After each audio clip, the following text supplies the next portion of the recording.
आज हमने रिलीजन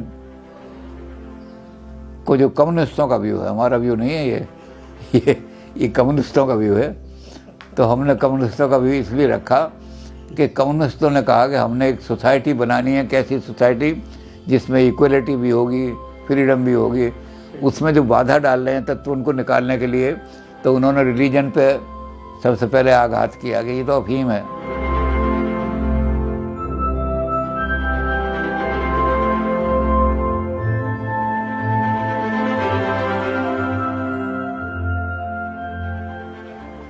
अब हम कल ये देख रहे थे कि कम्युनिज्म को रोकता कौन है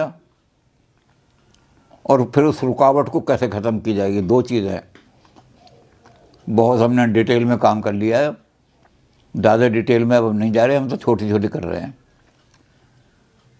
इस कम्युनिज्म को आने में कौन रोक रहा है? जो सुपर स्ट्रक्चर हमने बनाया वो था तो super structure mode of production की परछाई बन करके खड़ा हुआ था, लेकिन उसने अपने आप को इंडिपेंडेंट बना लिया। मेरी जो परछाई है वो होता है परछाई, लेकिन अगर किसी आदमी को परछाई अलग दिखने लगे तो वो तो फौरन जाएगा, ये भूत चल रहा है जो मेरे साथ में, ये परछाई की बजाय भूत लगेगा उसको। तो ये जो सुपर स्ट्रक्चर बना, जिसमें नैतिक नियम बने, कल्चर जिसका नाम है वो कल्चर बने, ये किसने बनाई? ये बुर्जुआ क्लास ने बनाई, कैपिटलिस्ट क्लास ने। और ऐसे नियम बनाए कि जिससे गरीब जो है वो उन नियमों में पिसता रहे। और उसको नाम क्या दिया? उसको नाम दिया रिलीजन। ये गॉड की वाणी है, तुम नहीं बदल सकते इसको।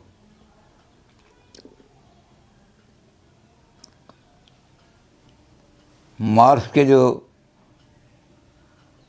ऐसे गुरु थे जिन्होंने क्रांति का उसको पाठ पढ़ाया, जब वो फ्रांस में चला गया भाग करके, तो फ्रांस में क्रांतिकारियों का बहुत, तो उनका नाम भी हम पहले आ चुका है, उनका नाम फ्यूरबाख। तो फ्यूरबाख ने एक बड़ी अच्छी किताब लिखी है, उसका नाम है एसेंस ऑफ क्रिश्चियनिटी। उसमें क्रिश्चियनिटी को अच्छी तरह से रगड़ा चढ़ाया है, खूब क्रिटिसाइज किया है। क्रिश्चियनिटी ने आदमी को मीक बना दिया, दुर्बल बना दिया, कायर बना दिया। आदमी आवाज़ नहीं उठा सकते। अब वो कहा था उसने क्रिश्चियनिटी के बारे में सारा ये, इसके बारे में हम पहले देख भी चुके हैं कि क्रिश्चियनिटी में क्या लिखा हुआ है। Blessed are those who are poors. अब ये नहीं कहा गया कि बाइबल जो है ये आदमियों ने नहीं बनाई, ये कह दिया ये तो भगवान की बनी हुई है। और भगवान को तुम कैसे चेंज कर दोगे? भगवान कह रहे हैं कि वही धन है लोग जो गरीब हैं, तो कहा इसलिए तुम गरीब ही रहो। और गरीब की ऐसी हालत कर दी, आर्थिक हालत कमज़ोरी, कि वो आवाज़ नहीं उठा सकता। तो उसने एसेंस ऑफ क्रिश्चियनिटी में बहुत ज़्यादा क्रिश्चियनिटी को कंडेम किया, लेकिन एक चीज़ बहुत तकड़ी उसने दिखाई कि आदमी आदमी का शोषण करे छोटे स्केल पे तो उसका तो समाधान हो जाएगा, लेकिन जब एक राज्य दूसरे राज्य का शोषण करने लगे तो उसे कहते हैं कॉलोनियलिज्म।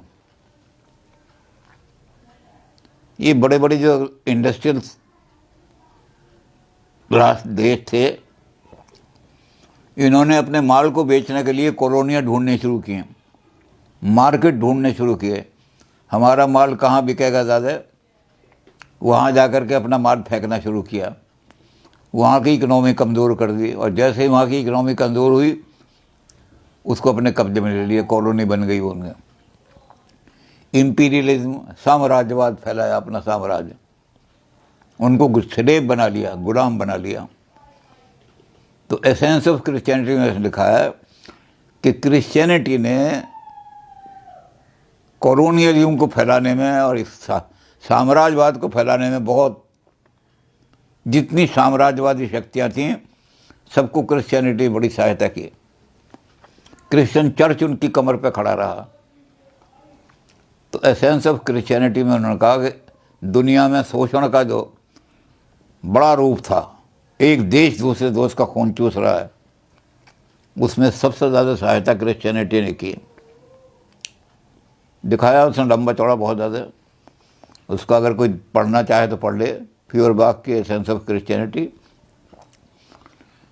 अंत में उसने जब किताब ख़त्म की तो वहाँ नीचे निष्कर्ष निकाल दिया, socialism shall never be the creed of humanity so long as Christianity is there.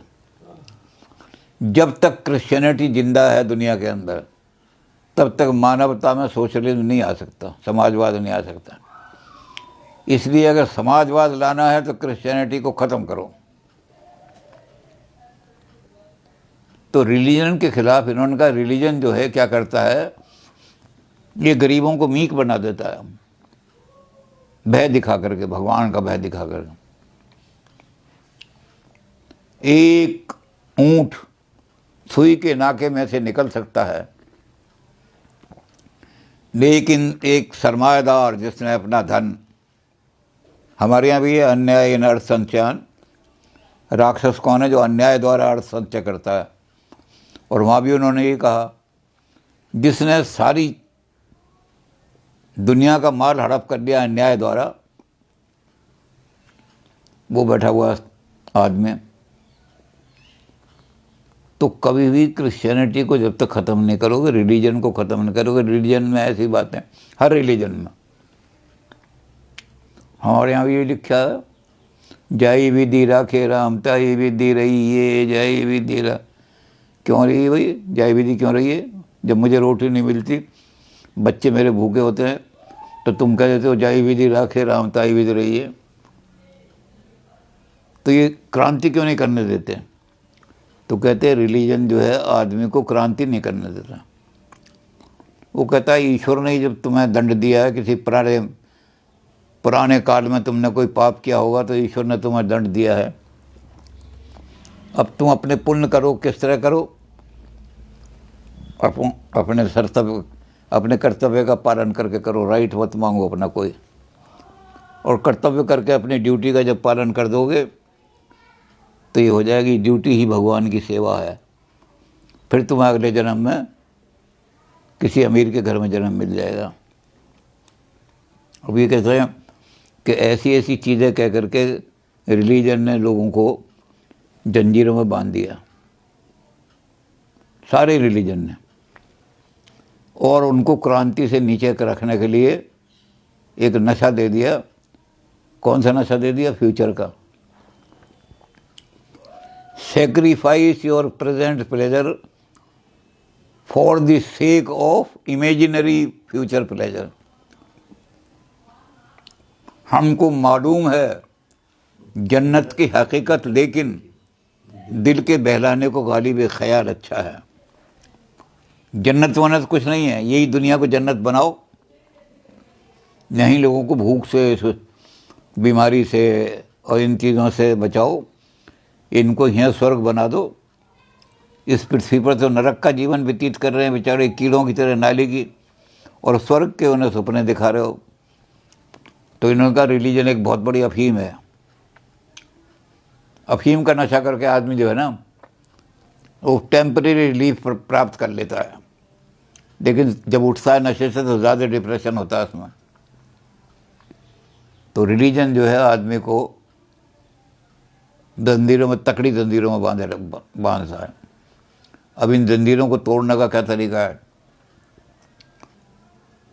इस तरीके में मार्क्स थोड़ी सी गलती कर गए। भाई सुपर स्ट्रक्चर को ख़त्म करना है तो फाउंडेशन को ख़त्म करो। फाउंडेशन है इकोनॉमिक फाउंडेशन, तुम इकोनॉमिक फाउंडेशन की बजाय सुपर स्ट्रक्चर पर हमला कर रहे हो। रिलीजन को तोड़ो, जो छाया है उसको पीट रहे हो, छाया ख़त्म हो जाएगी आदमी को। तो यही गलती कर गए वो। रिलीजन के खिलाफ खूब लिखा, लेनिन ने किताब लिखी है, लेनिन ऑन रिलीजन, पूरी एक किताब है। रिलीजन का सारा उन्होंने दिखाया है सेंस कि रिलीजन किस तरह से अमीरों को, अब ये भी हमने जब अपना शरीर की बात कर रहे थे हम, तब हमने देखा था कि लेनिन के एक चेले हैं और मार्क्स के चेले हैं, लेनिन मार्क्सवादी हैं, उनका नाम है अफनासीब। उन्होंने रिलीजन के बारे में लिखा, वो हमने उससे पहले भी बात की, कि उन्होंने मज़दूरों को कहा कि मज़दूरों एक बात सुनो,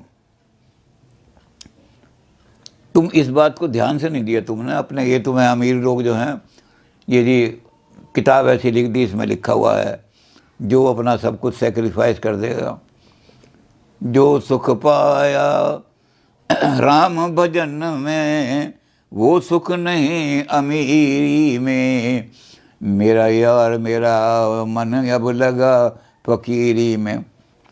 यही तो ये कहते हैं, ये है रिलीजन। लोगों को कह दिया कि जो राम भजन में आनंद है वो कहाँ रोटी में आनंद है, नहीं भी भूखे रहोगे तो भूखे रहो, कोई बात नहीं, भजन करे जाओ। और फकीरी में जो आनंद है वो बिल्कुल ऐसे दोहे लिख दिए। सबसे बड़ा बादशाह वो है जिसको किसी चीज़ की ज़रूरत नहीं, जो मिल गया वो खा लिया, नहीं मिला तो ऐसे सो गए। तो ऐसी ऐसी बातें रिलीजन में बहुत सारी निकाल करके उन्होंने रखी हैं। और उन्होंने कहा कि एक बात ध्यान से रखो कि ये मंदिर में जो नगाड़े और ढोल बजते हैं आरती के लिए, इसे आरती कहलाती है, ये शाम को क्यों बजते हैं? दिन में सुबह या दोपहर को क्यों नहीं बजते?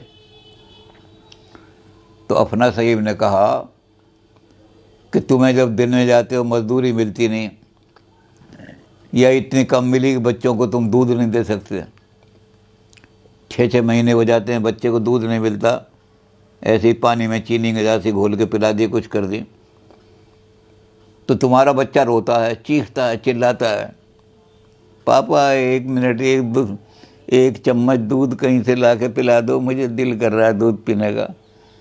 मारा थप्पड़, जय विधि रखे राम, तुझे ये करना है, भगवान ने जिस हालत में रखा उसी में जीना सीखो।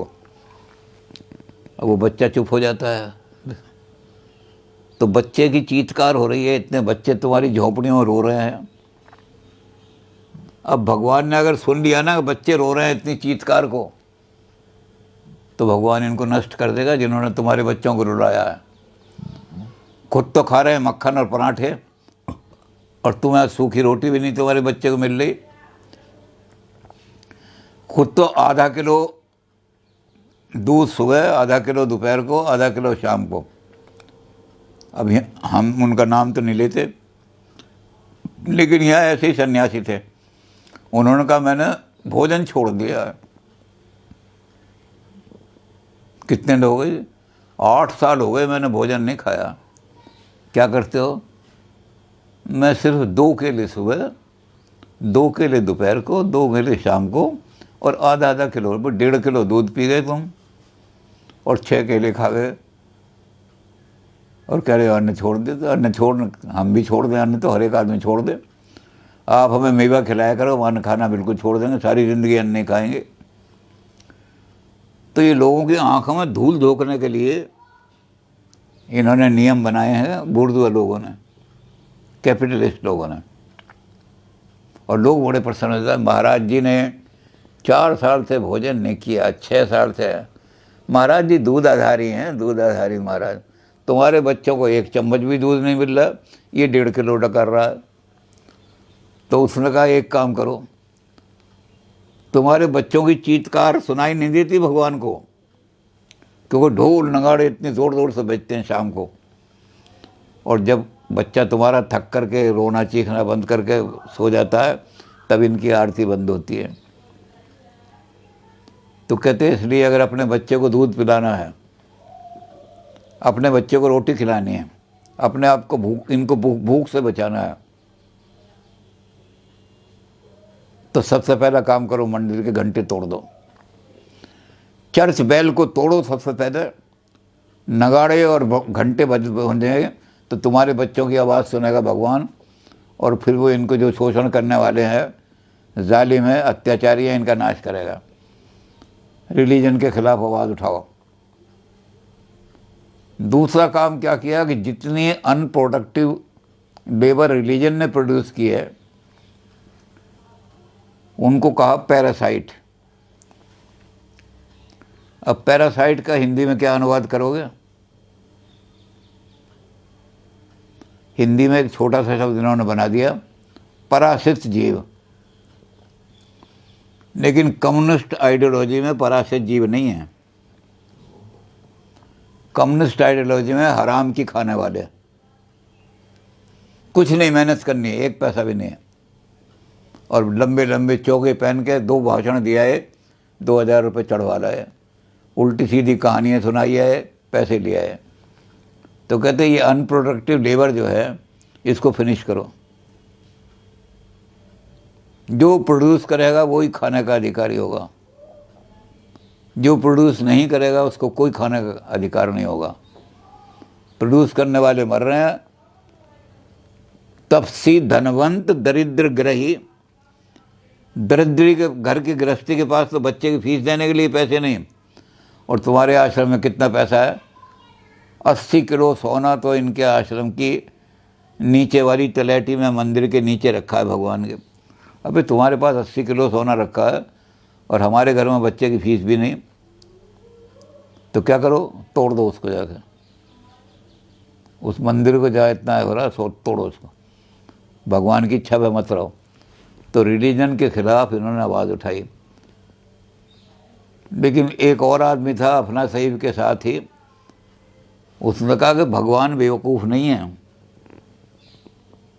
भगवान तुम्हारी कभी सहायता करने नहीं आएगा। कैथेड्रल में इतने बढ़िया बढ़िया संगमरमर के सिंहासन बनाए हैं, उन सिंहासनों पर चांदी की बत्तियां जल रही हैं। तुम्हारे घर में 1 महीने की रोटी भी जितनी नहीं आती उतने की वहाँ इंसेंस बर्निंग हो जाती है, सुगंधित चीज़ें जला देते हैं। तो कहते भगवान उन चीज़ों को छोड़ कर तुम्हारी झोंपड़ी में क्यों आएगा? भगवान को इतना मूर्ख मत समझो। इसलिए डोंट डिपेंड ऑन भगवान कि ये घंटे तो तोड़ दो चर्च के, लेकिन भगवान हमारी सुन लेगा तो इनका नाश कर देगा, दुराचारियों का। तो कहते भगवान इनका नाश कभी नहीं करेगा। जो आदमी मंदिर में लेकर के और 1 किलो मेवा लेकर के जाएगा, वो चाहे दिन में कितने दुराचार करता हो, और मंदिर का पुजारी पहले उसको भोग लगवाएगा भगवान का। और जो आदमी रोटी को चल करके उसका चूरमा बना के ले जाएगा, उसको कह देगा ये भगवान के भोग में नहीं लगता। हमारे यहाँ ऐसी कहानियाँ हैं। भक्त अम्बरीश की कहानी है। भक्त अम्बरीश, गोदावरी के किनारे उनका राज था उत्कल में, राजा के भाई थे वो, लेकिन वो भगवान के ध्यान में बहुत मगन रहते थे। तो गरीबों की कुटिया में जाके भगवान के बैठते थे। वहाँ रविदास जी का पूर्व जन्म बताते हैं लोग कि रविदास जी अपने पूर्व जन्म में बड़े भारी भक्त थे, लेकिन वो गरीब थे। तो उन्होंने क्या किया, बढ़िया जो चमड़ा था, बहुत बढ़िया चमड़ा जूता बनाने का, उसका एक सिंहासन बनाया था। उस सिंहासन में भगवान की मूर्ति स्थापित की। लेकिन घर में घी और मक्खन तो था नहीं, तो खिचड़ी बना के भगवान को खाना खिलाया। इधर मंदिर में आरती हो रही थी, उधर वो जो थे भगवान को खिचड़ी खिला रहे थे। तो भगवान ने कहा मुझे वहाँ बुला रहे हैं मंदिर में, मैं जा रहा हूँ। तो जल्दी जल्दी में मुंह में वो खिचड़ी भी लगी रह गई और थोड़ी सी खिचड़ी रास्ते में भी गिर गई। अब जब मंदिर में पहुँचे तो उन्होंने कहा भगवान को सकरा भोग किसने लगाया? भगवान को तो सकरा भोग लगना ही चाहिए। भगवान को तो वो लगे जो देसी घी में बना हो पकवान, पक्व अन्न। तो कहने लगे इसको खोजो, कहाँ से खोजें, कहाँ से ढूंढें? तो ढूंढते ढूंढते गए भगवान के, भाई खिचड़ी के दांत कुछ वो मिल गए पड़े हुए, ओहो इधर से आए ये। वो पहुँचते पहुँचते उसके यहाँ पहुँच गए। तूने भगवान को खिचड़ी खिलाई? उसने कहा जी मैं तो रोज़ यही भोग लगाता हूँ, यही मेरे पास है। तूने बड़ा पाप किया है। राज में इसीलिए तो वर्षा नहीं हो रही। तेरे जैसे आदमी भगवान को खिचड़ी खिला रहे हैं। भगवान तो पकवान खाते हैं, मेवा चाहिए, मिश्री चाहिए, मोहन भोग चाहिए, और तूने खिचड़ी खिला दी। और फिर देखा कि सिंहासन उसने चमड़े में बनाया हुआ। उन्होंने कहा भगवान की मूर्ति अपवित्र कर दी। जाके राजा को कह दिया। राजा ने कहा पकड़ के ले आओ उसको। वह अम्बरीश कहते भी रहे कि भगवान तो जब ये श्रद्धा से खिलाता है, भगवान खाते हैं, तो नुकसान नहीं, इसने भगवान का भी अपमान किया है। सकरी चीज़ भगवान, ये चीज़ नहीं खा सकता, खिचड़ी भगवान तो बड़े बड़े बढ़िया, तो इनने खिचड़ी खिला करके भगवान का अपमान किया। और चमड़े के सिंहासन में रखा हुआ है। राजा ने कहा लगाओ इसके कोड़े। अम्बरीश सामने आ गए, कहने लगे, भक्त थे बहुत बड़े, कहने लगे कोड़े लगाने की बजाय देखो कि भगवान इसकी परीक्षा ले लो इसकी, कि कैसे आएगी परीक्षा। उन्होंने कहा इस मूर्ति को आप कह रहे हो कि इन्होंने गंदी कर दी और आपने गोदावरी में फेंक दिया उस मूर्ति को, उस मूर्ति को ये पुकारेगा। अगर मूर्ति इसकी करुणा पुकार सुन के आ गई तो देखना ये सच्चा भक्त है, अगर नहीं आई तो फिर लगवा देना कोड़े। मूर्ति निकालो भाई। वो पंडित जो थे बड़े बड़े, जिनके जटाधारी और तिलकधारी, उन्होंने वेद मंत्र पढ़ने शुरू किए। वेद मंत्र पढ़ते पढ़ते मूर्ति बाहर नहीं निकल के आई। तो वो कहने लगे कि पत्थर की मूर्ति पानी पर तैरती नहीं है, हमें धोखा दे रहा है। अम्बरीश जो है राजा को कहा, ये तेरा भाई इनके साथ मिला हुआ है, हमें धोखा दे रहा है, इसको भी हाथी के नीचे कुचलवाओ। तो उन्होंने कहा अब ये जो लोग जिन्होंने भगवान को मूर्ति, जिनको तुम कह रहे हो भगवान की मूर्ति अपवित्र की और खिचड़ी खिलाई, अब ये भगवान की आराधना करेंगे, अगर भगवान ने प्रसन्न हो गए तो आ जाएंगे, नहीं तो फेंक देना इनको भी नदी में। बस उन्होंने, वेद मंत्र तो आते नहीं थे, उन्होंने नाचना शुरू किया और नाच करके अपना वही कीर्तन करना शुरू किया। तो मूर्ति उभर करके बाहर आ गई और मूर्ति जल के ऊपर तैरने की बजाय ऐसे खड़ी हो गई जैसे पानी तैर ही न रहा, और वो नाच रहे। चमत्कार चमत्कार, कह लो ये तो कोई चमत्कार ही है, इसने कोई तंत्र मंत्र सिद्ध कर रखा है। मूर्ति, पत्थर की मूर्ति पानी पे कैसे तैर रही है। अम्बरीश कहने लगे अब सिद्ध हो गया है, खबरदार अगर हाथ लगाया, अगर इस समय इनको मारा और इन पे हाथ लगाया तो यही मूर्ति जो भगवान की है तेरा राज नष्ट कर देगी, अपने भाई को कहने लगे। अब उसके बारे में कहते तो ये हैं कि भगवान ने फिर उसको आशीर्वाद दिया कि अगले जन्म में तू काशी में जन्म लेगा, और काशी में जन्म लेगा तो ब्राह्मण भी तेरे चरण छुआ करेंगे आकर के, तो रविदास बने आकर के अगले जन्म में। तो ये जो बना रखे हैं कि खिचड़ी नहीं खिला सकते, फलाना नहीं खिला सकते, भाई जिसको खुद बेचारे को रोटी नहीं मिल रही और मेवा नहीं मिल रही, भगवान को कहाँ से खिला देगा। तो ये सारी जो हैं आडंबर सब किसने बनाए हुए हैं, ये इन्होंने बनाए हुए हैं, जो अनप्रोडक्टिव लेबर। इसके लिए मैंने कहा कि वो हिंदी का शब्द प्रयोग मत करो, पराश्रित जीव मत कहो इनको कम्युनिस्टों वाला शब्द इस्तेमाल करो, तब ये ठीक होंगे। कम्युनिस्ट कहते हैं ये हराम की रोटी खाने वाले हैं, कुछ नहीं काम करते समाज के लिए। इधर भाषण दिया, इधर 2 कहानी सुनाई है, इधर भाषण दिया है, पैसे चढ़ा दो गुरु महाराज को। तो इस अनप्रोडक्टिव लेबर को पहले प्रोडक्टिव लेबर लगाओ, कुछ प्रोड्यूस करो। इनको कहो चलो कारखाने में नौकरी क्या करो। गुरु नानक देव जी ने तो यही कहा ना, कृत कर वंड छक, काम मत छोड़ो, काम करना मत छोड़ो, पराश्रित जीव मत बनो, कृत कर। अंतिम समय तक कबीर कपड़े बुनते रहे, रविदास जी अंतिम समय तक जूते गांठते रहे। ये है। अब तुम कहो कि कबीरदास जी कम्युनिस्ट थे, कम्युनिस्ट नहीं थे वो, रविदास जी कम्युनिस्ट नहीं थे, लेकिन एक सिद्धांत जो मार्क्स ने दिया या मार्क्सिस्ट ने दिया कि अनप्रोडक्टिव लेबर जो है ये समाज के ऊपर सबसे बड़ा भार है और यही शोषण में सहायता करती है, यही उन अमीरों को प्रोत्साहित करती है, क्योंकि ये अमीर बहुत धन देते हैं आश्रमों में, गरीब नहीं दे सकता। तो इसलिए रिलीजन को किसी तरह ख़त्म करो।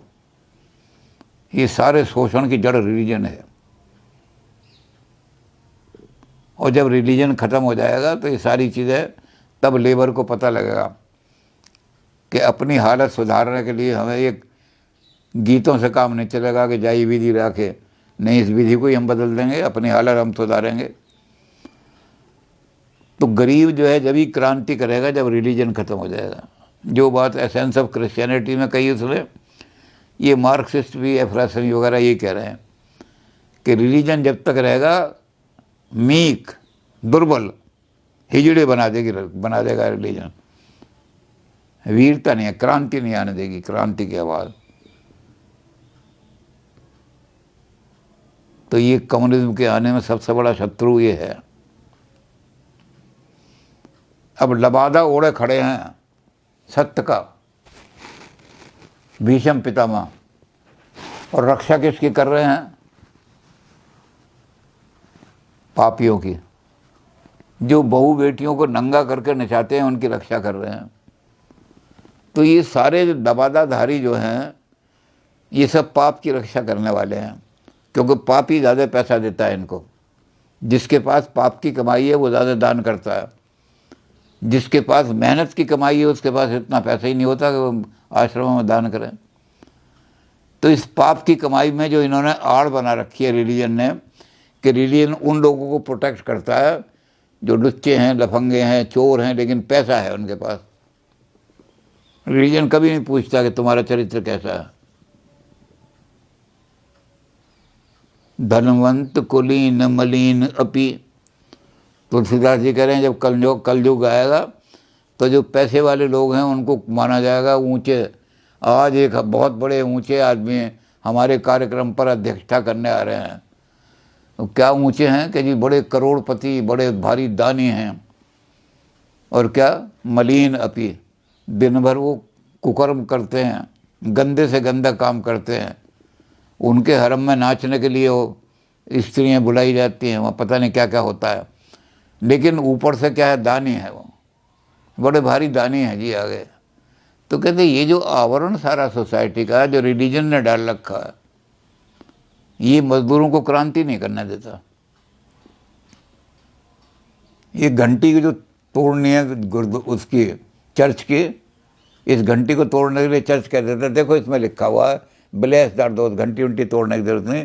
भगवान ने कहा है कि तुम गरीब हो तो स्वर्ग के दरवाजे खोल लूँगा तुम्हारे लिए। तो गरीब वहीं बैठ जाता है, जाके गाने लगता है जाई विधि राखे राम ताई विधि रही है। तो रिलीजन को सबसे बड़ा शत्रु बताया उन्होंने क्रांति का। और रिलीजन ने जो एक सेना क्रिएट कर दी है अनप्रोडक्टिव लेबर की, पैरासाइट्स की, समाज का खून चूसने वालों की, धर्म के नाम पर खून चूस करके अपने आश्रम चला रहे हैं, कुछ काम तो कर ही नहीं रहे। भाई इतनी देर में तो तू एक मिल में कम से कम 500 साड़ियाँ बुन देता। नहीं जी, मेरा काम ये नहीं है, मेरा काम तो है चेलियाँ नाचें, गुरुवार हमारे अंधेरा दूर कर दो, गुरुद्वारा हमारा दो बस, और फिर मुझे माल खिला दें। तो ये रिलीजन ने लोगों को इस तरह से शोषण करने के लिए, इस रिलीजन को ख़त्म करो तो क्रांति आएगी समाज के अंदर, कहीं भी भूखमरी नहीं रहेगी, गरीबी नहीं रहेगी।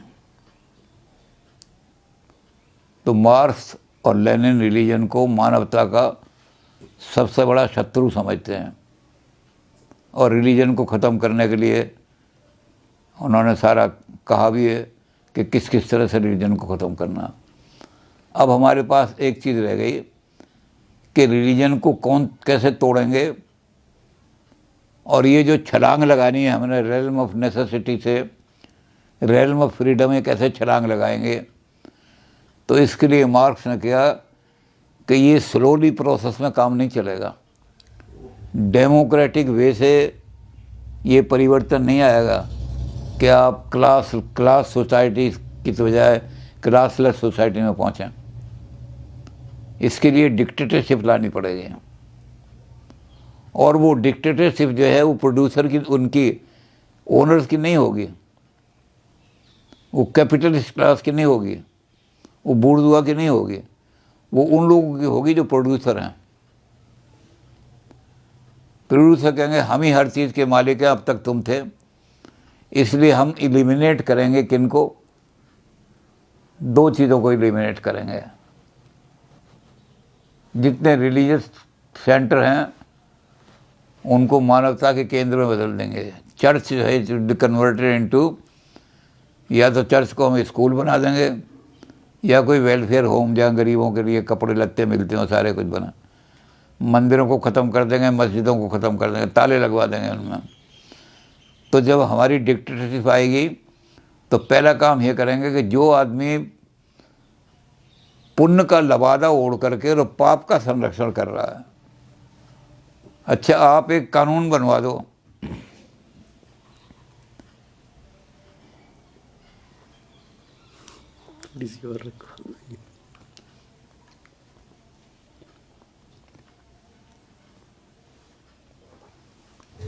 कि रिलीजन में जो दान आता है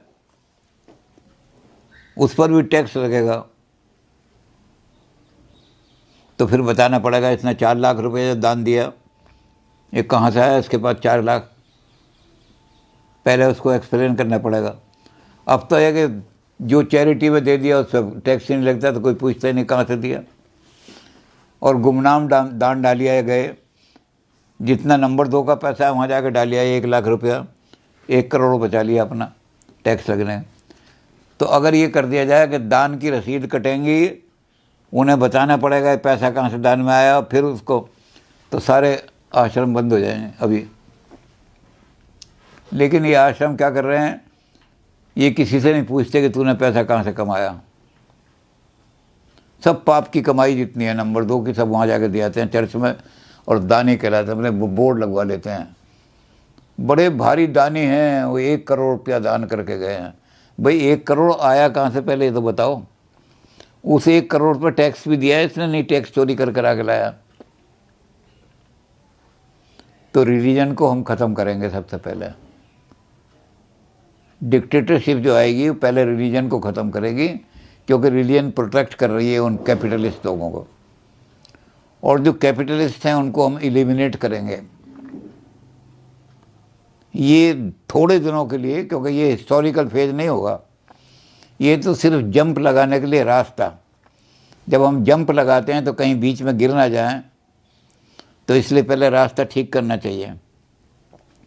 तो रेल्म ऑफ नेसेसिटी से जब हम रेल्म ऑफ फ्रीडम में जाएंगे, तो उसके लिए वो बीच में जो कांटे हैं, उन कांटों को सबको निकालना पड़ेगा। और उन कांटों को निकालने के लिए हमें थोड़े दिनों के लिए, ट्रांजिटरी है ये हिस्टोरिकल नहीं है, हमें ट्रांजिटरी फॉर्म में डिक्टेटरशिप ऑफ दी प्रोलतार लानी पड़ेगी। मजदूरों का सर्वहारा की तानाशाही, ये सर्वहारा तानाशाही जो है एक एक कांटे को निकाल देगी। जो भी कांटे कम्युनिज्म को लाने में कहीं भी बाधा बन सकते हैं, उनको सबको निकाल देगी।